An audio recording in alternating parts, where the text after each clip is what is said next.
Guys, আসসালামু আলাইকুম। এটা আমার এলাকার ছোটো ভাই, এই ক্লাস 7-এ পড়ে, তাই না?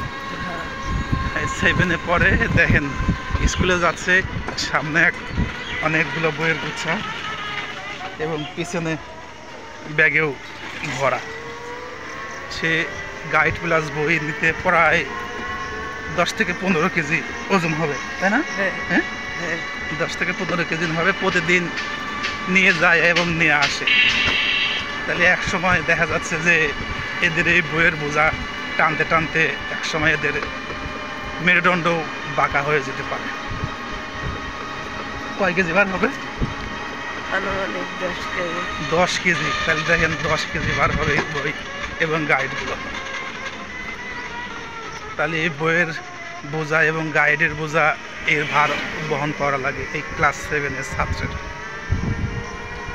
তাহলে ভবিষ্যতে দেখা যায় যে এদের অবস্থান কীরকম হবে, আপনারা এটা একটু আমাদের কমেন্ট করে জানাবেন।